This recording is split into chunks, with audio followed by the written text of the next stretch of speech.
नमस्कार दोस्तों, क्लास 10 में हैं आप लोग और हिंदी आप लोगों का पहला पेपर है। तो हिंदी में ज़्यादा आप लोगों का ध्यान जा रहा होगा, लेकिन मैं कहता हूँ कि हिंदी ज़्यादा ध्यान देने का विषय है ही, क्योंकि नंबर बढ़वाता है, परसेंटेज बढ़ाने का काम भी यही करता है।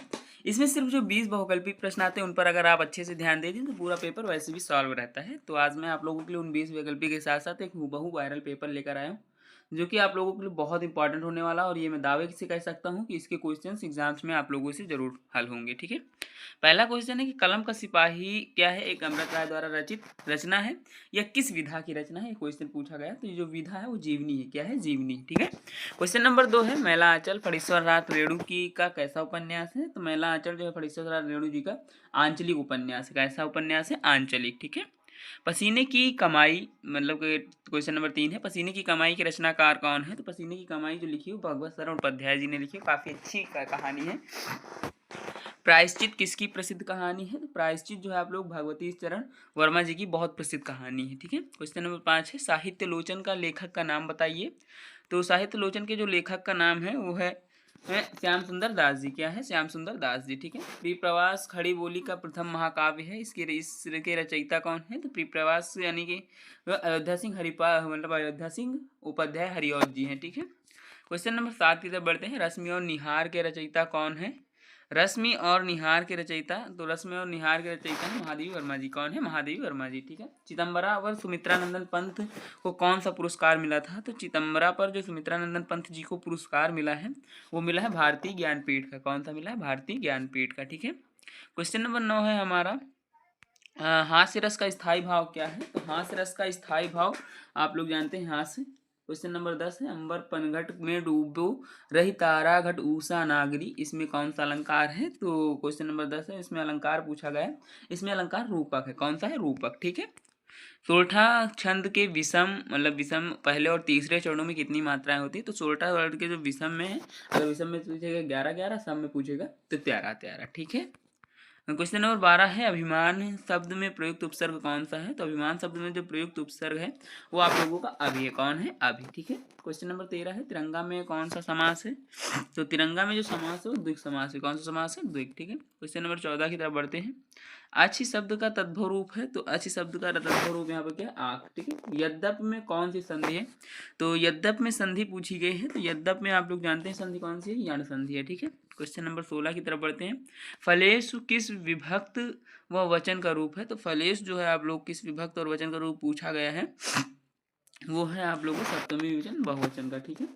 हसाम धातु रूप का पुरुष एवं वचन है। तो हसाम धातु पुरुष रूप जो वचन है उत्तम पुरुष एक वचन है। ठीक है। क्वेश्चन नंबर 18 की तरफ बढ़ते हैं। हमारा 18 क्या कहता है? आकाश का पर्यायवाची शब्द नहीं है। देखो नभ भी है, अंबर भी है, ठीक है, गगन भी है, लेकिन जलज नहीं है। ठीक है।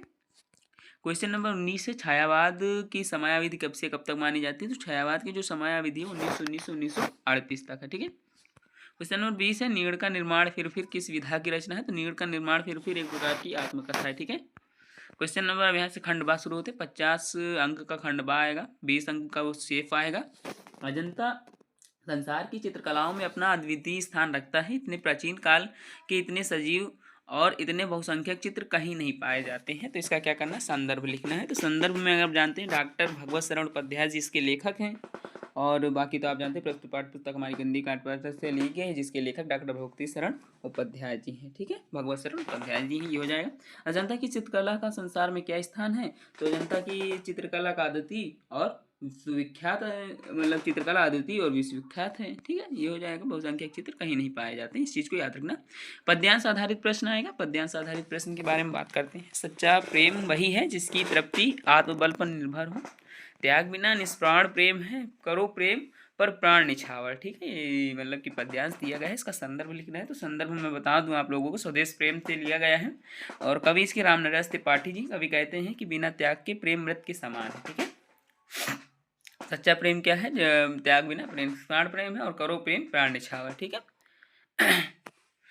अब संस्कृत गद्यांश का संदर्भ सहित अनुवाद पूछा गया, 5 अंक का ये भी आएगा। आत्मराष्ट्र भक्ति इयम में भारत माता यस्य सेवाया वयम सर्वे तत्परा स्मम अस्माकम संस्कृत विश्वविंदनम अस्ति। ठीक है। तो यहाँ पे संस्कृत आएगा। तो आप जानते हैं इसकी क्या होगा?